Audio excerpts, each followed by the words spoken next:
Bonjour à toutes et à tous. Bienvenue à la Francauserie, l'émission de l'organe qui met de l'avant une initiative propulsée par les étudiants et étudiantes francophones de Concordia.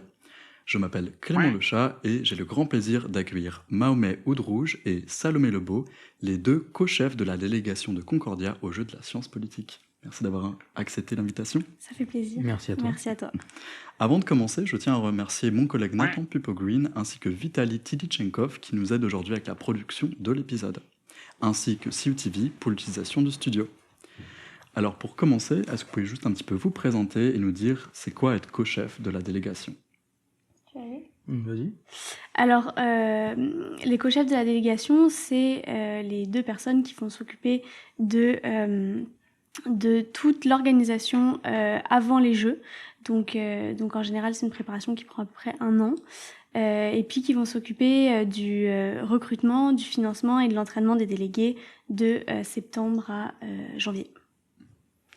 Bonjour, écoutez, je m'appelle Mahomet Oudrouge, je suis co-chef avec Salomé de la délégation de Concordia. Moi, de mon côté, je suis étudiant en marketing, je fais une mineure en sciences politiques et je suis très content d'avoir pu faire la chefferie cette année avec Concordia. Ouais. Faut le dire, les Jeux, ils ont lieu en janvier, donc vous avez Exactement. déjà participé à la compétition, puis maintenant, on va pouvoir un peu revenir sur votre expérience. Tout le monde ne connaît pas ce que c'est les Jeux de la science politique, il y a les Jeux de la com, je pense qu'il y a aussi des Jeux de la traduction, ces différentes compétitions interuniversitaires. Est-ce que vous pouvez nous présenter les Jeux de la Sciences Po? Alors les Jeux de la science politique, c'est une compétition interuniversitaire entre 9 universités à travers le Canada, dans plusieurs provinces différentes. C'est plein d'épreuves différentes qui ont pour thème la politique, d'où les Jeux de la science politique. On y va en délégation de 30 personnes. Et donc on est 9 délégations, c'est à peu près 350 personnes avec tout le staff administratif et les gens qui organisent la compétition. Ouais, c'est ça, et puis c'est divisé en plusieurs épreuves. Donc je vais commencer par la première qui n'a pas vraiment lieu d'être, entre guillemets. On a Pourquoi ? l'épreuve de sport. Ah oui, le sport. C'est la seule qui n'est pas vraiment liée à la science politique, mais on adore l'épreuve de sport. On a d'autres épreuves comme politique active, c'est généralement des simulations de campagne électorale. On a l'épreuve de négociation, l'épreuve de cas académique, l'épreuve de quiz. Donc il y en a vraiment généralement pour tout le monde. Pour tous les goûts, ouais. Pour tous les goûts, c'est ça. Ouais. Ouais. Il y a aussi une épreuve de journalisme, je pense, c'est ça? Exactement, journalisme politique. Ouais. Ouais. Qui va main dans la main avec l'épreuve de Gestion de crise. gestion de crise. Donc, en fait, c'est la couverture d'une crise politique en temps réel par les acteurs de la crise et les journalistes. Ouais. Puis donc là, c'était à l'Université de Montréal. Cette année, Exactement. c'était du 10 au 12 janvier, c'est ça? Du 10 au 13 Ouais, janvier. 10 au 13 janvier. Puis je voulais savoir, qu'est-ce qui vous a inspiré ou motivé à devenir co-chef de la délégation? Je te laisse y aller. Oui, je pense que de mon côté, ça va être plus direct. Salomé vous racontera pourquoi. Alors moi, ce qui m'a motivé à être co-chef, c'est déjà, premièrement, chercher à m'impliquer dans diverses associations étudiantes.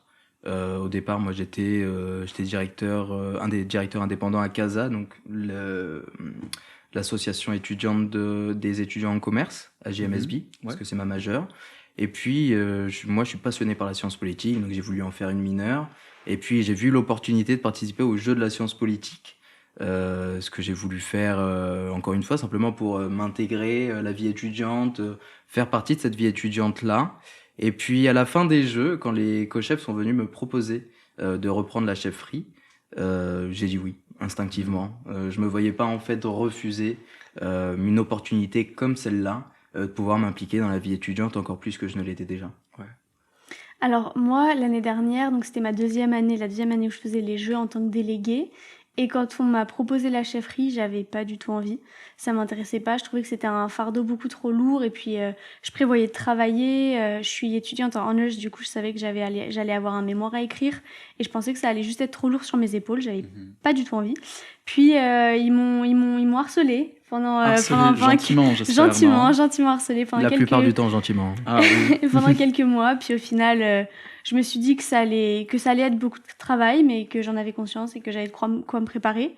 Puis j'ai accepté. Et puis je le regrette pas du tout. C'était vraiment une super expérience. Ouais. C'est quoi vos rôles puis votre mission, genre concrètement en tant que co-chef? Alors concrètement, on cherche du financement, qui est quand même pas mince enjeu. Former la délégation, donc aller chercher 30 personnes qui sont motivées, enfin 28 personnes du coup qui sont motivées à faire cette aventure à nos côtés, les entraîner pour qu'ils arrivent à niveau face aux autres délégations canadiennes, et puis voilà, les soutenir, et puis je pense que créer une dynamique d'équipe qui est positive et bienveillante aussi. C'est quelle tâche qui est la plus difficile pour toi? Moi, je pense que quelque chose que j'avais beaucoup sous-estimé, c'était gérer l'humain. On s'était beaucoup inquiété du côté financier parce qu'on avait eu des grosses galères financières l'année précédente. Puis en fait, je m'étais pas du tout dit que... Mais en fait, gérer 28 personnes, c'est du travail. C'est parce que chacun a des... Juste sur le côté emploi du temps, tout le monde a des enjeux différents, des contraintes différentes, des moments où ils sont disponibles différents. Juste trouver un moment où 28 personnes peuvent se retrouver toutes les semaines, c'est compliqué. Mais aussi, dès que... Pour peu qu'il y en ait deux qui s'entendent pas ou qui se rendent compte qu'ils peuvent pas travailler ensemble, ou gérer les conflits, voilà, c'est ça. voilà. Ouais. Donc c'était ça pour moi. Les enjeux humains ont été conséquents, je pense. Mais on a géré. Exactement.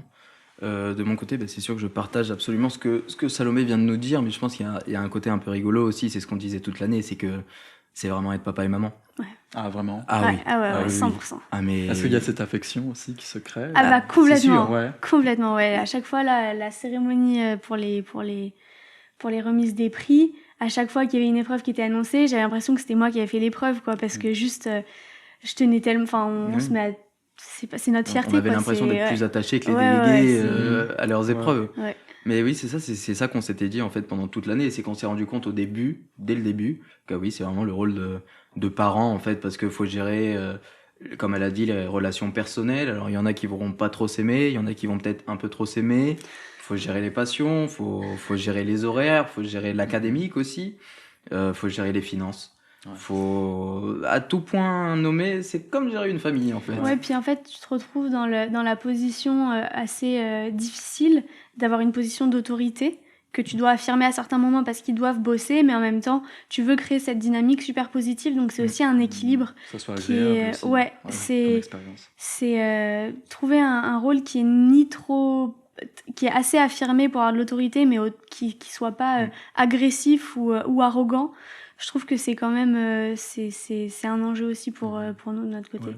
Puis pour revenir un petit peu plus sur les épreuves, vous en avez cité certaines, mais moi j'aimerais savoir c'est quoi celle que vous avez préférée, tout simplement.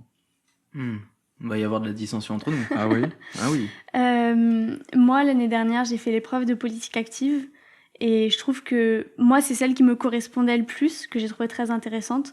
Donc, comme on le mentionnait tout à l'heure, c'est la simulation d'une campagne électorale. Donc, c'est beaucoup de prise d'opposition, de débats, représentation d'un acteur politique. Et moi, je trouve que ça me correspond beaucoup, donc je dirais celle-là, mais je sais qu'il n'aurait pas la même. Non, j'ai pas la du même. tout. Ah, c'est pas du tout. Moi, je pense que déjà personnellement, j'ai le caractère à avoir fait Pôle Active. C'est vraiment une épreuve que j'affectionne tout particulièrement parce qu'il y a du débat, parce qu'il y a de la scène, il y a du discours. Du théâtre. C'est du théâtre. C'est du théâtre, la politique, C'est exactement ça. On incarne un rôle en fait qu'on ne lâche plus jusqu'à la fin de l'épreuve. Et c'est sûr que elle fait partie de mes préférés, mais parce que j'ai participé à l'épreuve de négociation, je suis obligé de dire que l'épreuve de négociation est ma préférée. Ça consiste en quoi, cette épreuve?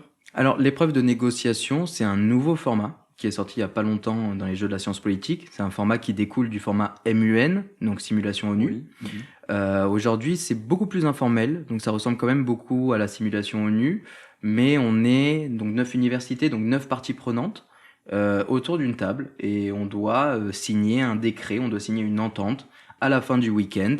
Mais ce qui est intéressant, c'est que ça doit être une entente par consensus.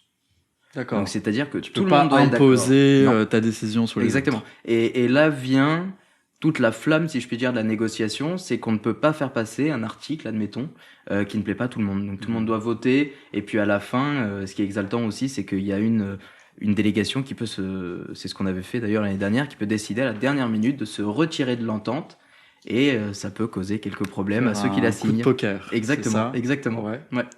C'est- Puis, c'est laquelle épreuve qui est la plus compliquée ou alors la moins fun?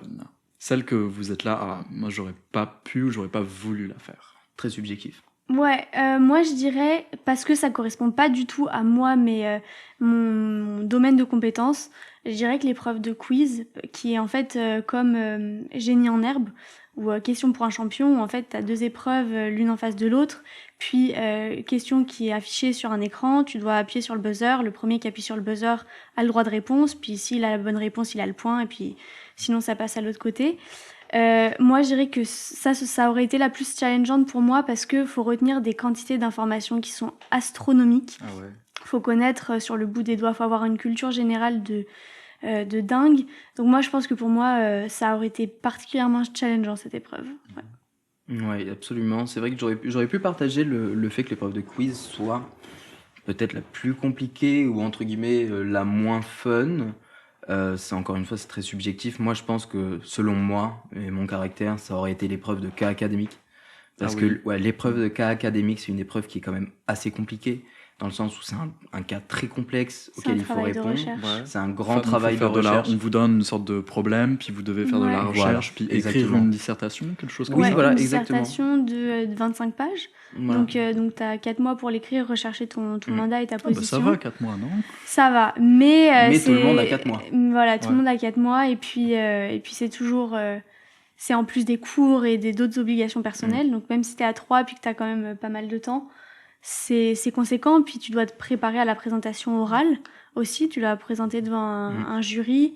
Et ouais, c'est aussi assez challengeant. Faut aimer la recherche, quoi.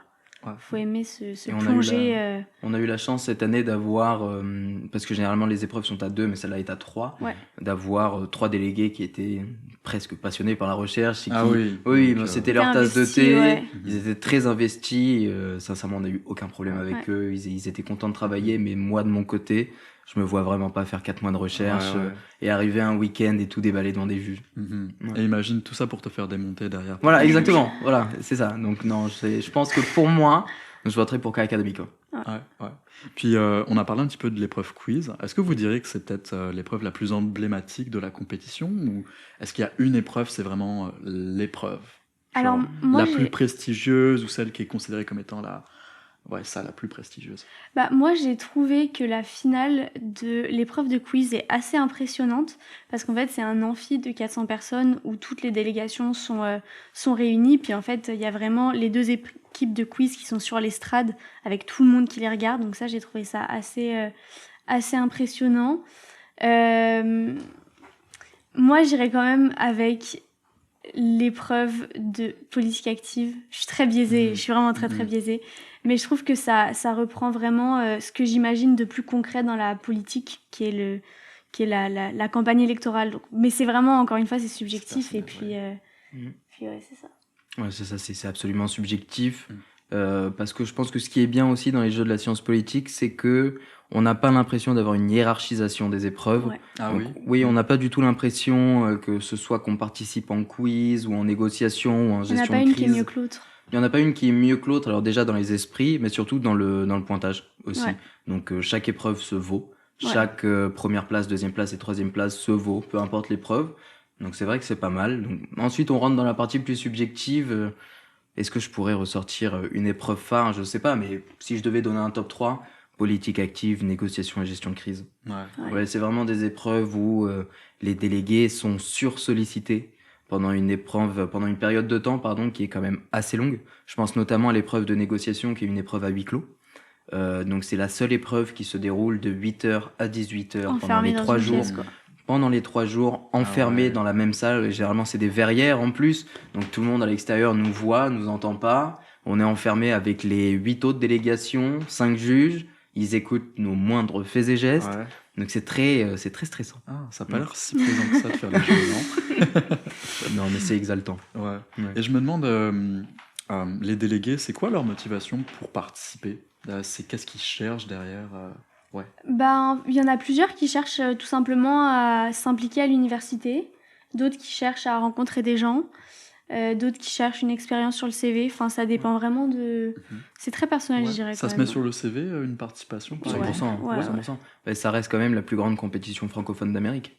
Ah oui? Sur le sujet de la politique, sur les sujets politiques, Amérique du Nord, Ouais. D'Amérique du Nord, pardon. Ouais. D'où c'est même aux États-Unis, ils font pas quelque chose d'aussi grande envergure. Pas dans ce sens-là. Ah ouais. Pas dans ce style-là. Presque 400 personnes entre les délégués et les organisateurs, puis les juges. 9 délégations. Il y a des délégations qui viennent d'Ontario, qui viennent d'Alberta. Il y en a plusieurs, la majorité qui viennent du Québec, francophones, anglophones. C'est vraiment de grande envergure, quoi. C'est assez impressionnant. 9 universités qui couvrent 5 fuseaux horaires. Puis, faut pas oublier aussi qu'il n'y a que 30 places par université, donc par délégation. Dépendamment de la taille des universités, ça fait que c'est très compétitif. C'est même, pour certaines, très élitiste. Donc je pense que oui, il y a certaines personnes qui vont venir chercher, entre guillemets, de la compagnie, rencontrer de nouvelles personnes qui ont peut-être les mêmes centres d'intérêt qu'eux, puisque ça reste une compétition politique, et donc généralement on se retrouve avec nos pairs. C'est une compétition aussi. Il y a certaines personnes qui ont vraiment l'esprit compétitif, qui sont là pour gagner. Voilà, exactement. Il y en a, ils sont pas là pour participer, ils sont là pour gagner. Et en tant que co-chef, ça nous fait plaisir, mais est-ce que c'est vraiment la bonne stratégie d'y aller pour gagner? Non. Je dirais que ça dépend vraiment de la personnalité. Ouais, ça c'est un truc assez intéressant, c'est quand tu rencontres les délégués, il faut que tu sois capable de lire ce qui eux va les motiver. Est-ce qu'ils veulent y aller pour le social, pour apprendre, pour gagner, et en fonction de ça. Je trouve que c'est être capable de cibler ce genre de motivation, c'est ça qui nous permet après d'aller venir les chercher et les stimuler au maximum, quoi. Des petits incentives c'est ça. Pour motiver. Exactement. Et Salomé, tu me diras, je sais pas si on peut le dire en exclusivité nationale à CU TV, mais l'année prochaine, les délégués qui le voudront, ça pourra faire partie de leurs petits incentives. C'est qu'on a fait les démarches pour recevoir des crédits universitaires pour la participation aux Jeux de la science politique. Faire les jeux, c'est comme prendre un cours. Exactement. On sait pas encore si ça va être accepté. On est en discussion avec le département de sciences politiques. C'est un processus qui est très, très bureaucratique, administratif, fastidieux.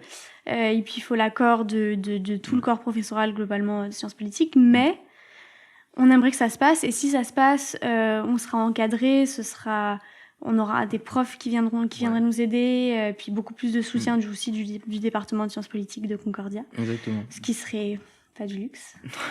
En fait, ça nous ferait changer totalement de paradigme, puisqu'on aurait un encadrement professoral d'office, on aurait plus d'intervenants. Je suis sûr qu'on en parlera un peu plus en détail tout à l'heure, mais cette année, on a eu la chance d'avoir quelques intervenants professionnels qui sont venus rajouter... je pense notamment à l'épreuve de relations gouvernementales. Ils avaient un papier à rendre. On a eu la chance d'avoir un lobbyiste et une avocate en droit des affaires qui est venue, qui a aidé notre délégation, nos délégués.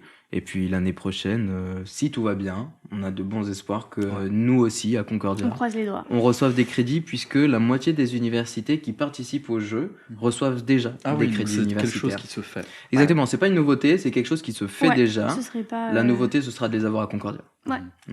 Puis je me demandais, c'est quoi un peu l'ambiance au jeu? Est-ce que c'est très sérieux? Est-ce qu'il y a des moments plus fun?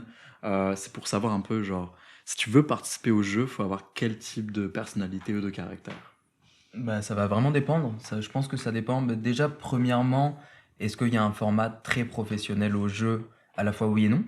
C'est-à-dire que pendant les épreuves, alors là, c'est sûr qu'il y a un format très carré qu'il faut suivre, du dress code à l'attitude professionnelle. Donc, ça va dépendre des épreuves. Mais dans toutes les épreuves, à part l'épreuve de sport, il y a des présentations orales, il y a du débat, donc il faut garder une attitude professionnelle. Cependant, à la fin de la journée, lorsqu'on enlève la cravate, qu'il est 18h et qu'on a fini les épreuves, généralement... Qu'est-ce qui se passe? C'est la grande question. Malheureusement, certains délégués ne viennent que pour cette partie, mais tous les soirs, il y a de très grandes soirées organisées par le comité organisateur. Et ça fait que les soirées se terminent au petit matin. Tôt. Puis comment vous faites comment vous gardez l'énergie pour le jour d'après? Si genre votre épreuve, elle est au dernier jour. Moi, ce que j'ai remarqué, c'est qu'en fait, pendant 3 jours, t'es dans un état de surstimulation, parce que t'es toujours entouré d'un max de personnes, puis t'es dopé à l'adrénaline, quoi. Donc en fait, t'es toujours avec des gens, t'es toujours sollicité, que ce soit matin, midi, soir. Du coup, quand tu vas te coucher, tu dors 2-3 heures, tu te réveilles le lendemain, ça va. Étonnamment, étonnamment. ça va. Il ne faut Étonnamment, qu'une ça douche va. pour repartir. Voilà. Et est-ce qu'il y a un petit crash, une petite dépression quand les jeux sont finis, Ah, quand complètement. t'es plus oui. stimulé Ah là, ouais. ça se mais passe c'est- comment quand vous c'est- rentrez ouais. chez vous? Mais Ah. la moitié tombe malade. Mais Ah oui, ouais tout, Ah le monde, oui. tout le monde tombe malade. Moi, je suis rentrée, j'ai regardé mon mur quoi, pendant 2 heures. J'étais là en mode, mais pourquoi j'existe quoi? T'es hyper oui. simulation pendant 3 jours, tout le temps avec des gens qui te sollicitent, qui viennent te parler, les délégués qui ont besoin de toi. Tu cours à droite, à gauche, et puis là, d'un coup, plus rien. Ouais. C'est trop bizarre quoi. C'est le vide en fait. Ça fait C'est- très vide, ouais. Mais c'est surtout en tant que chef parce que bon, il y a la dépression post-JDSP, c'est quelque chose qui est connu, tout le monde qui a participé au JDSP le sait, enfin ou le sent en fait L'a tout vécu, simplement. ouais. Je veux dire, je pense que Salomé pourra confirmer, mais Ouais. moi par exemple quand j'étais que délégué, j'avais terminé les jeux, je suis rentré chez moi.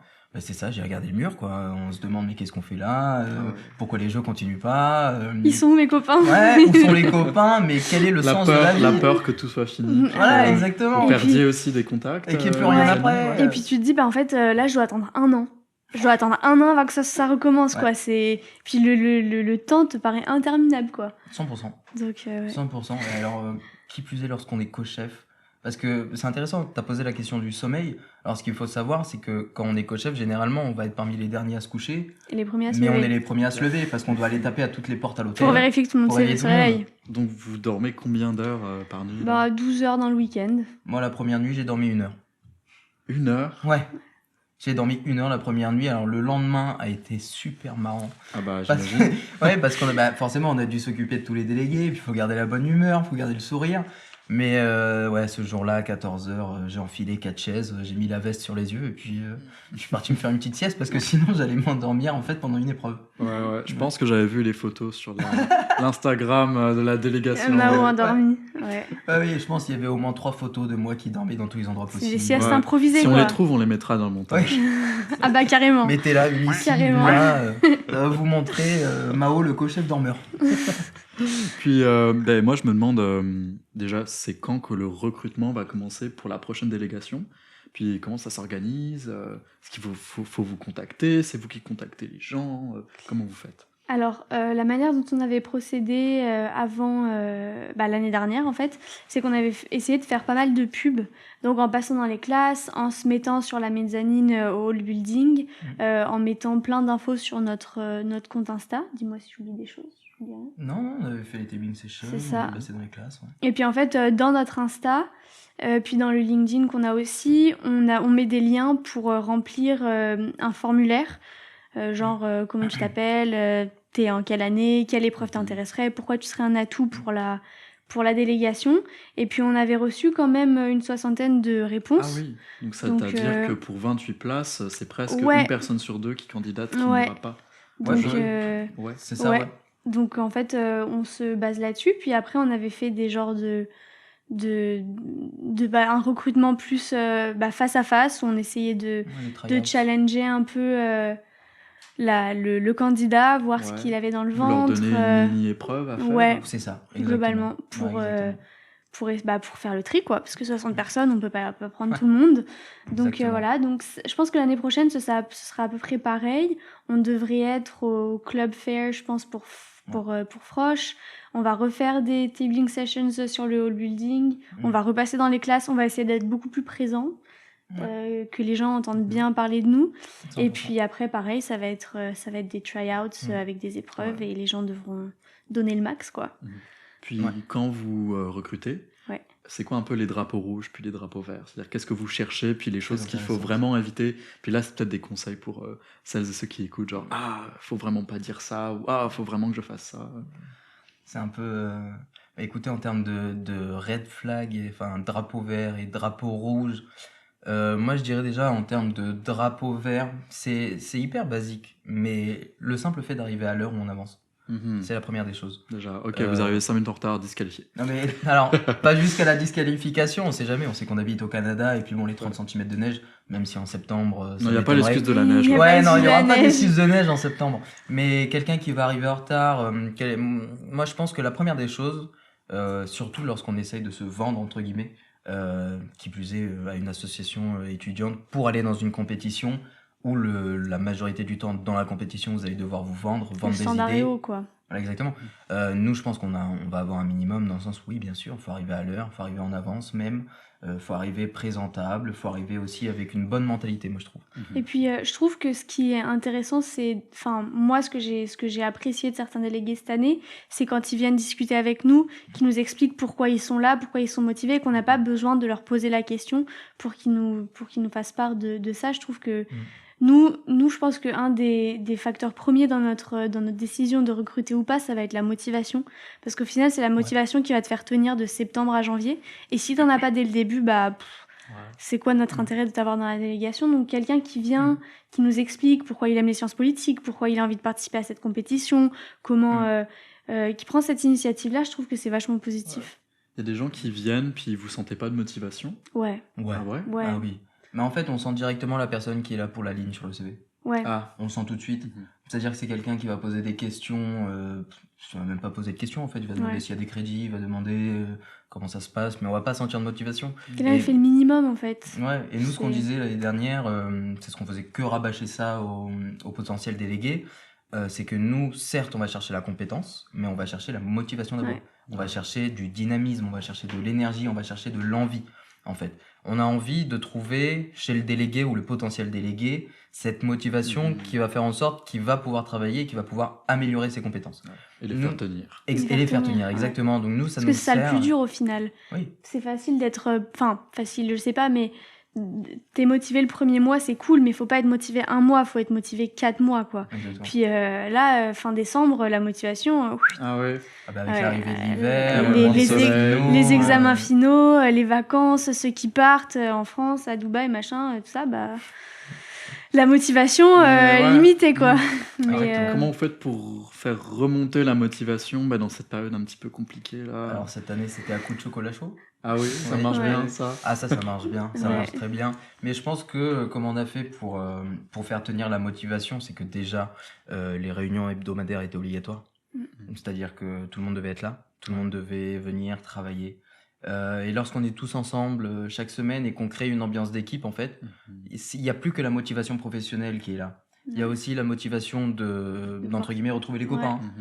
D'aller, de savoir qu'on va pouvoir discuter, rigoler, parler, que ce soit avec les VP, avec les chefs, avec les délégués, enfin avec tout le monde. On forme vraiment une sorte de grande famille au JDSP Ouais. une fois qu'on est dedans. Et je pense que c'est ça qui permet de tenir la motivation. Et pourquoi le chocolat chaud? C'est les jours de réunion où il y avait une tempête ou alors qu'il neigeait beaucoup. Ce qu'on faisait avec Salomé, c'est qu'on allait chercher du chocolat chaud on en allait bas. chercher du chocolat chaud Ouais, en bas. vous allez Bah chercher ouais, du chercher chocolat chaud en bas.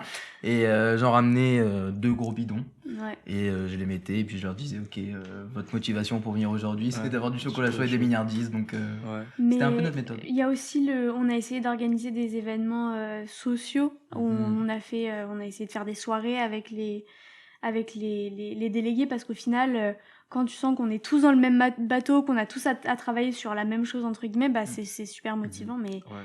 c'est sûr que là, je dirais les 2 dernières semaines de décembre, elles C'est sont dur. difficiles pour les délégués, ouais. Parce qu'en fait, Ouais. surtout ceux qui arrivent en première année, elles ont aucune idée de ce qui les attend. Donc nous, on le sait, on sait à quel point ça va être du peps et ça va être drôle pendant la fin de semaine, mais eux, ils le savent pas, quoi. Donc en fait, ils arrivent à la fin décembre, ils sont là en mode mais pourquoi j'ai fait ça, Pourquoi quoi? je me torture Pourquoi comme je me ça? torture? Exactement. Pourquoi Puis je me après, torture, il y a les jeux et ils reviennent. Oh mon dieu, je vais trop faire l'année prochaine, c'est trop bien. Donc, La transformation en l'espace ah ouais, d'un c'est clair. mois. Ah ouais, Ah, mais c'est clair. ça, c'est exactement ça. C'est en fait, c'est impossible de faire comprendre à celui qui n'a Ouais. pas fait les jeux comment est-ce que c'est. C'est pas possible. On a essayé, franchement, moi j'ai essayé aux C'est réunions pas faute d'avoir d'information. essayé. On a essayé de le communiquer, de leur dire, mais c'est juste, c'est un environnement qui est exceptionnel et vous l'avez jamais vécu, puis vous le revivrez pas dans ces conditions-là. Mais c'est difficile, tu peux pas t'imaginer à quel point ça va être Mais c'est pas exaltant leur en faute, fait. faut le vivre pour le croire. Ouais, Ouais. ouais, faut vraiment le C'est-à-dire qu'il vivre faut pour le faire croire. les jeux avec vous l'année prochaine. Exactement. Venez avec nous l'année prochaine faire les jeux. Puis moi perso, j'ai fait les jeux de la com l'année dernière, Ouais. puis on avait des pré-jeux, donc des soirées à chaque semaine Ok. organisées par les différentes universités, puis des post-jeux après les jeux pour continuer à faire la fête jusqu'en mai. Intéressant. Est-ce que vous avez ce système-là avec les jeux de la Sciences Po ou vous vous recevez entre universités pour faire la fête? Il y a certaines universités qui l'ont fait. Si je dis pas de bêtises, l'université de Laval et l'université de Sherbrooke ont fait des événements sociaux entre eux. Il y a une soirée qui a été organisée par le comité organisateur à Montréal.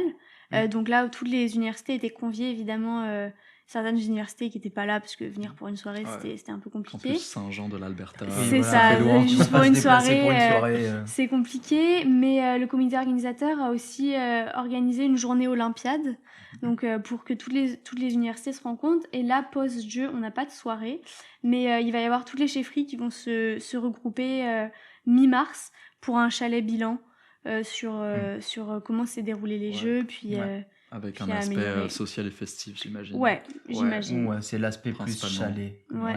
Ouais. Puis je vais prendre mes notes là parce que j'ai pas envie de me tromper, mais on va revenir sur le classement, puis on va essayer d'analyser tout ça.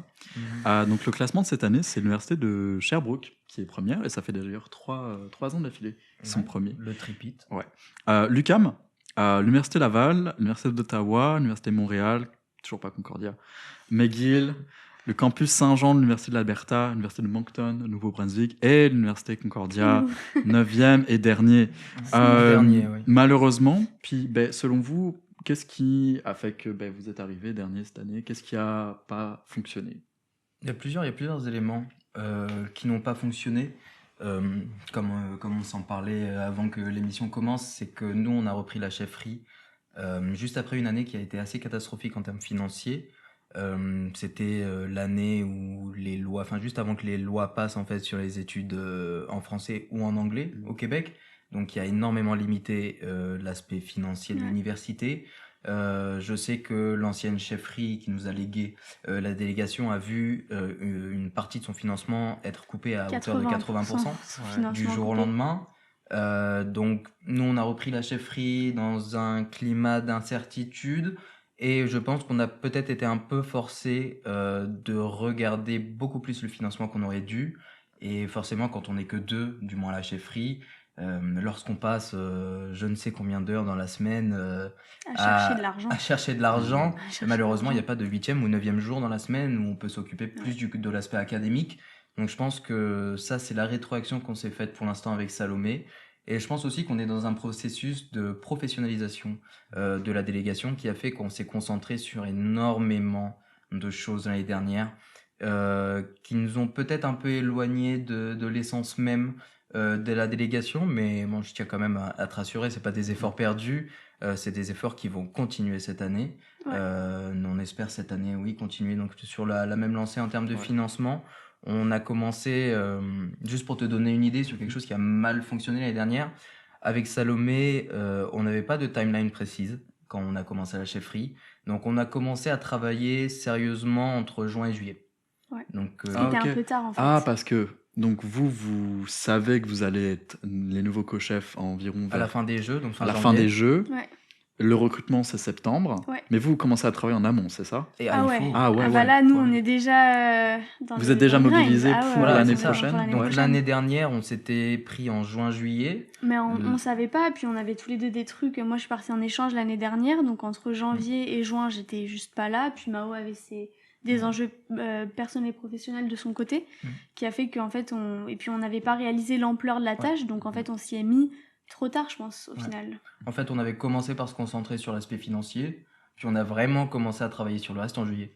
Et en Ok, fait, on ouais. s'est rendu compte à quel point ça n'a pas été la bonne stratégie, parce que bon, là, on est en train de tourner, on est en février, ça fait déjà 2 semaines qu'on a commencé à travailler. Ouais. Donc Ouais. on a déjà, je pense que c'est en exclusivité nationale aussi, on a déjà formé notre exécutif. Ouais. On a déjà formé la chefferie, hein, forcément.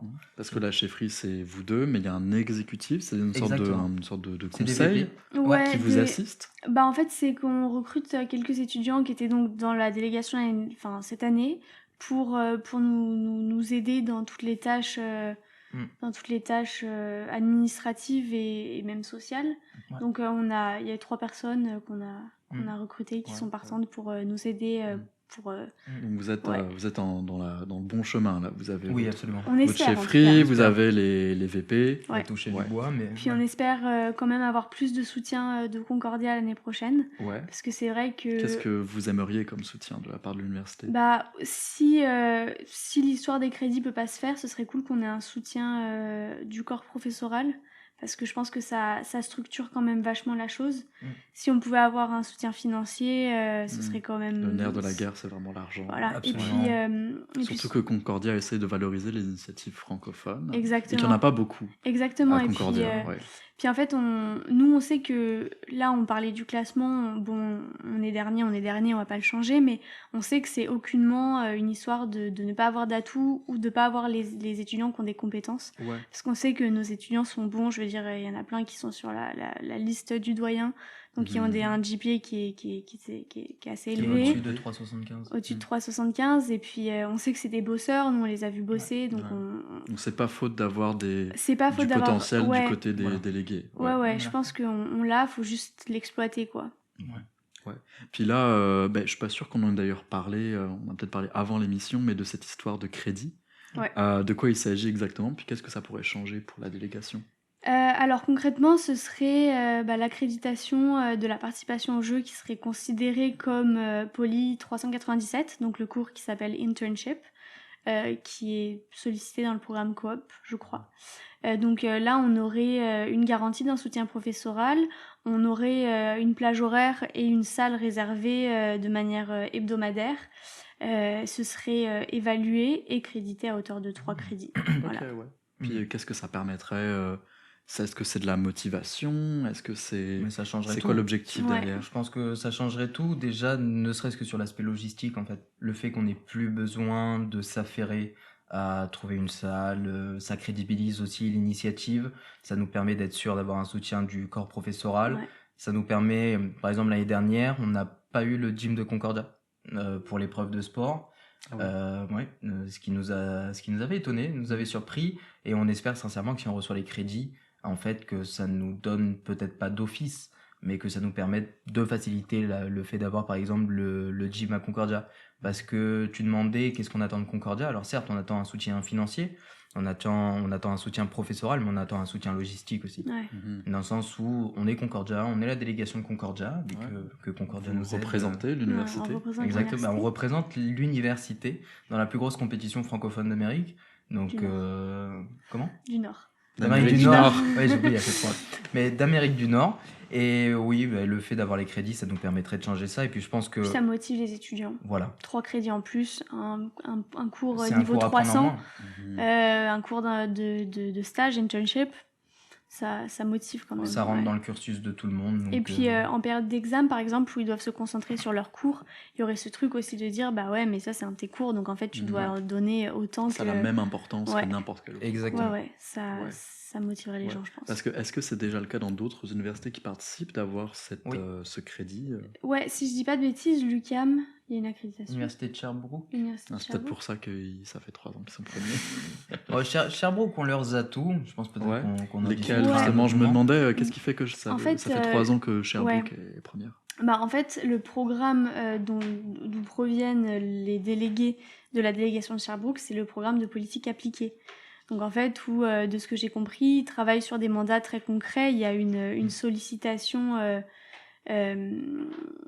de monde réel qui est quasi permanente au sein de leurs études. Donc en fait, eux, ils sont beaucoup plus sur le terrain. Je pense pas que ce soit des études aussi théoriques que nous. Donc en fait, ce qui fait qu'à travers leur bac, ils ont l'opportunité de se pratiquer sur des compétences qui sont évaluées au jeu. Mais comme eux, c'est dans un cadre scolaire, ben, ils ont l'obligation de le faire et ils ont l'obligation de développer ces compétences-là, tandis que nous, bah, c'est en plus. Ouais. Nous, on développe plus des compétences théoriques de ce que j'ai l'impression dans le département de sciences politiques. Donc ils partent avec un avantage. C'est pas qu'on avantage l'université de Sherbrooke, c'est que de par leur formation scolaire, je pense qu'ils partent avec Et faut un truc en plus. faut pas oublier aussi que l'université de Sherbrooke est une université francophone. Et faut pas oublier qu'à Concordia, seul 1/5 des étudiants se considèrent bilingues. Donc nous, on a forcément, si Sherbrooke, pour un poste à 5 élèves, on aura mathématiquement un seul élève pour ce poste. Donc c'est-à-dire que Sherbrooke a 5 fois plus de chances de trouver, entre guillemets, la pépite Ouais, la perle. pour leur épreuve, la perle, exactement. Ne serait-ce que par rapport au langage, en fait. Ouais. Parce que nous, à Concordia, on sait que, par exemple, nous, l'équipe de modèle UN est première au Canada. Donc, c'est 6e pas en Amérique faute. du Nord, Bah ouais, sur le circuit Ah ouais. face à Harvard et UCLA, Ah oui. et ils se retrouvent 6e. c'est Ils Donc, sont c'est bons, pas quoi. faute d'avoir du talent. On a Ouais. du talent à Concordia, on a des cerveaux, on a la chance d'avoir des gens très intelligents. C'est juste que malheureusement, 1/5 seulement des personnes parlent français à Concordia. Puis en fait, ça donne l'embarras du choix. Après, nous, si on a 60 participants, donc on pouvait choisir. Je sais pas combien ils ont de gens qui appliquent, mais en fait, ils peuvent vraiment se permettre de choisir les meilleurs des meilleurs, parce que plus tu as un pool de candidats qui est important, plus tu peux te permettre d'être super sélectif, quoi. Donc à partir de là, tu pars déjà avec les meilleurs des meilleurs. Ouais. Donc c'est sûr que ça avantage d'une certaine manière, à mon avis. Et je pense qu'il y a un dernier point aussi, c'est l'engagement universitaire, enfin l'engagement de l'université, pardon, qui fait qu'ils ont quand même une recette bien faite pour le succès, dans le sens où moi je sais que dans mon épreuve, quand je faisais négociation il y a 2 ans, il y avait 2 juges sur 5 qui étaient issus de l'université de Sherbrooke, qui enseignaient encore à Sherbrooke, dont un des juges qui travaillait pour Copticom, qui était le partenaire de l'épreuve, Copticom qui a organisé la COP15. Ok, ouais. Donc c'est un professeur qui connaît son sujet, c'est un professeur qui, comme on disait, politique appliquée. C'est vraiment le fait d'appliquer ce qu'on apprend en cours plutôt que simplement l'apprendre et le remettre en test. C'est une formation très concrète, en fait. Est-ce qu'il faudrait davantage ça au sein du département de sciences politiques à Absolument. Concordia? Je pense que ça peut être utile parce que moi je vois les compétences concrètes que nos délégués ont acquises pendant cette édition. Je trouve que c'est super précieux, quoi. Et puis c'est sûr que quand tu pars en politique, c'est super utile de savoir débattre, négocier, faire une recherche profonde, capable d'avoir un esprit critique, un sens de l'analyse sur le terrain, quoi. Ouais, savoir présenter aussi. Ouais. Je pense que c'est super. La partie méthodologique et théorique est très importante, mais je pense qu'on gagnerait à avoir une expérience d'apprentissage un peu plus concrète. Ouais, ceci est un message pour les le départements de sciences politiques. Exactement. On va bientôt conclure, mais j'aurais aimé savoir, pour vraiment être dans le vif du sujet, de savoir comment ça s'est passé cette année avec les mentors. Et puis comment est-ce que vous organisez la préparation de façon concrète? C'est-à-dire, il y a des sessions chaque semaine, mais ils travaillent sur quoi? Puis comment est-ce qu'ils sont accompagnés, les délégués? Ok, les mentors sont vraiment là pour soutenir le délégué dans son effort académique, dans le sens où je pense qu'il y a 2 volets au travail du mentor.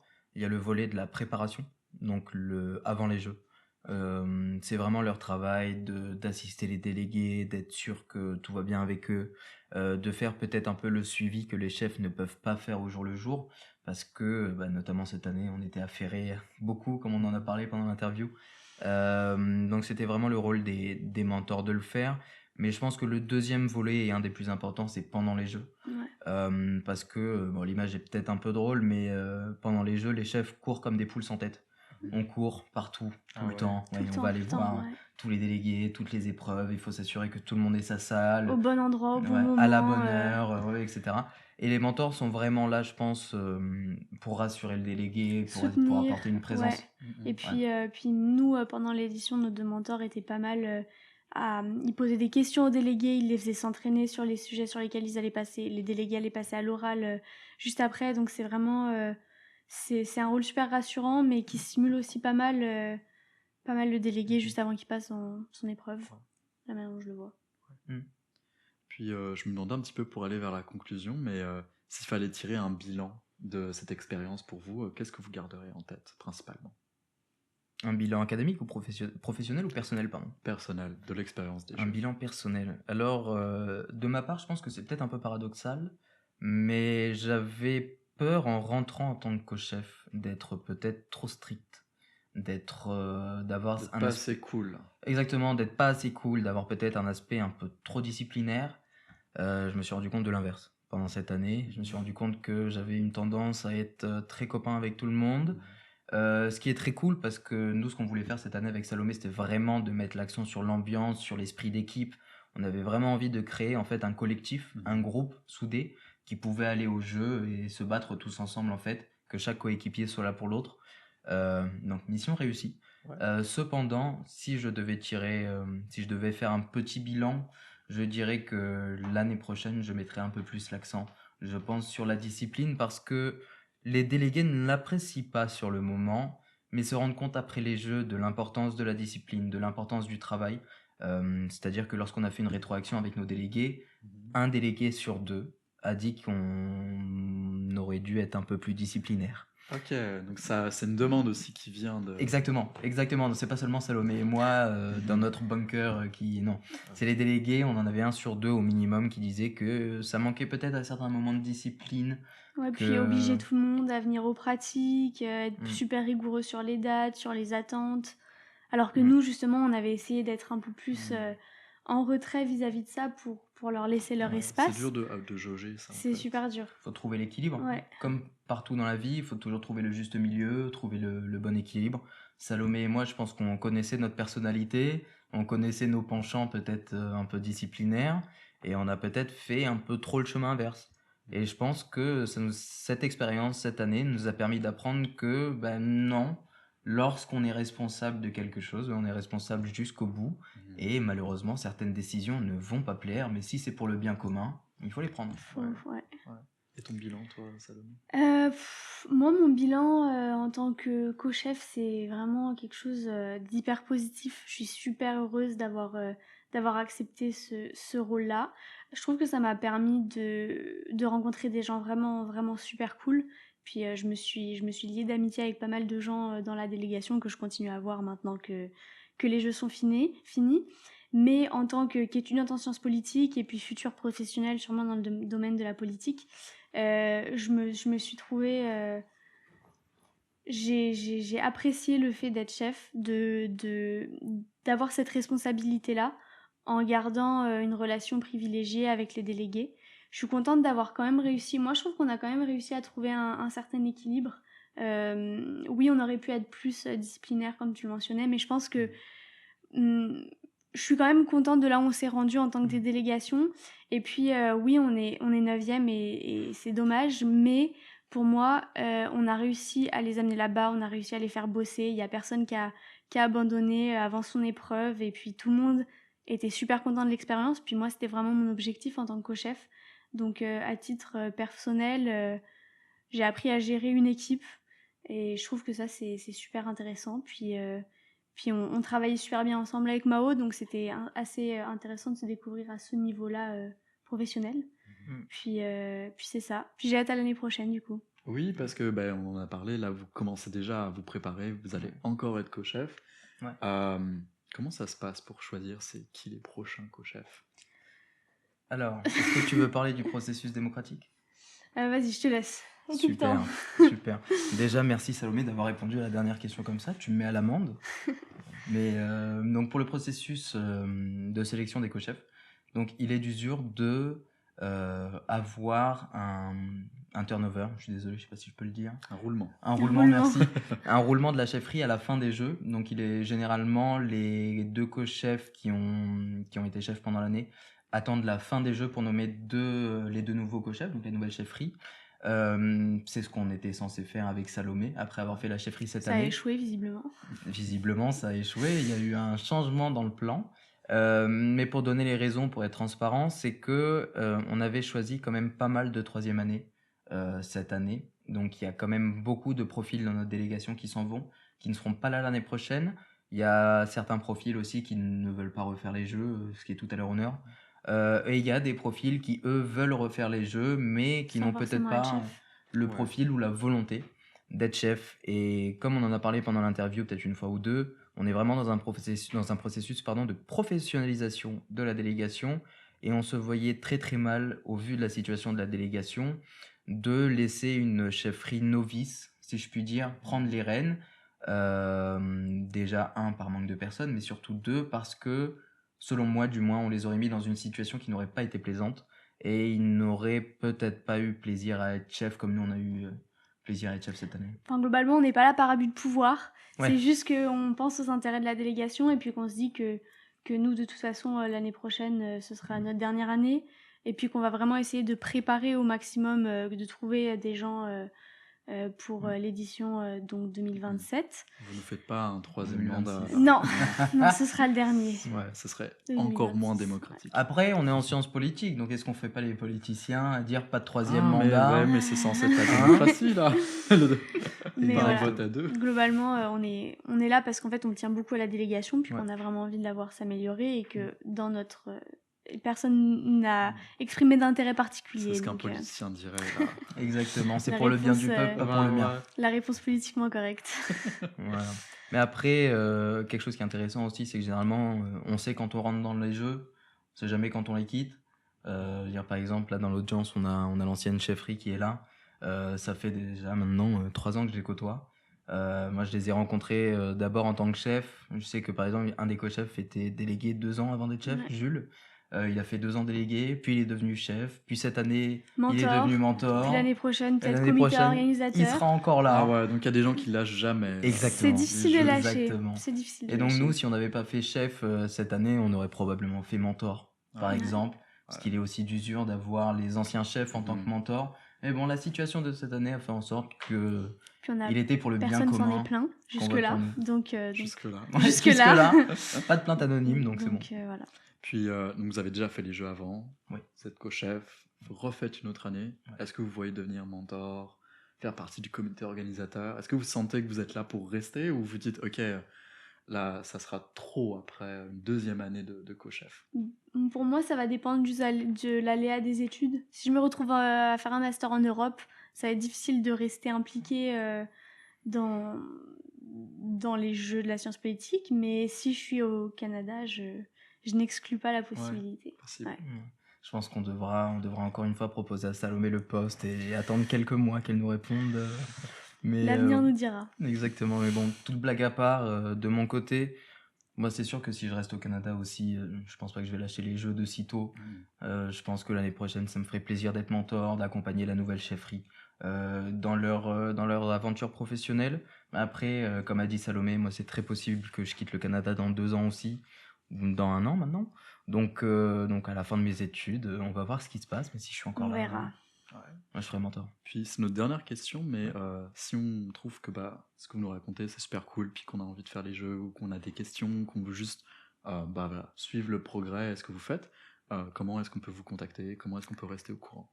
Alors, contactez-nous sur la page Instagram JDSP Conco. Ça va être Ouais. notre premier outil de communication avec les délégués. Puis, on sera super actifs à partir de fin août, début septembre. Ouais. On sera sûrement à la Fresh Fair à Loyola. Et puis, pas mal dans le hall building en septembre. On va passer Ouais. dans les classes.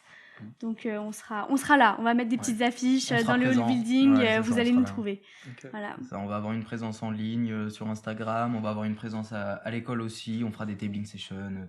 Normalement, on va Vous ne nous pouvoir... louperez pas. Oui, on va vous retrouver dans vos classes, ça c'est sûr, vous allez nous voir. Et puis, comme elle a dit, il y a l'Instagram, et puis on va être beaucoup plus actif sur LinkedIn aussi cette année. Ouais, on va vraiment essayer de pousser ça. C'est intéressant à énormément d'égards, que ce soit pour les étudiants ou les sponsors. Donc LinkedIn, délégation de Concordia au jeu de la science politique, Instagram, JDSP Conco. Voilà. Formidable, c'est ce qui conclut notre conversation. Mais merci beaucoup en tout cas de nous avoir parlé de votre expérience, c'était super Merci à toi. intéressant. Merci à toi. Merci également à toutes les personnes qui nous ont écoutés, ainsi que mon collègue Nathan Pupogreen et Vitaly Tiditchenkov, qui aujourd'hui assuraient la production de cet épisode. N'hésitez pas non plus à nous suivre sur Instagram à Organe Concordia et à s'abonner à la chaîne YouTube pour suivre les prochains épisodes de la Francoserie. Si collaborer avec l'organe vous intéresse, n'hésitez pas à nous envoyer un message directement sur Instagram ou par courriel à organe@cutvmontréal.org. Et on vous invite aussi à suivre Métropolis, l'émission de CUTV qui analyse toutes les 2 semaines la politique montréalaise. Elle est animée par Calden Dastempa avec l'aide d'Aude Simon et on vous invite vraiment à aller voir les liens en description pour suivre ce qu'ils font. Merci d'avoir écouté la Francoserie, je suis Clément Le Chat et je vous dis à tantôt pour un prochain épisode.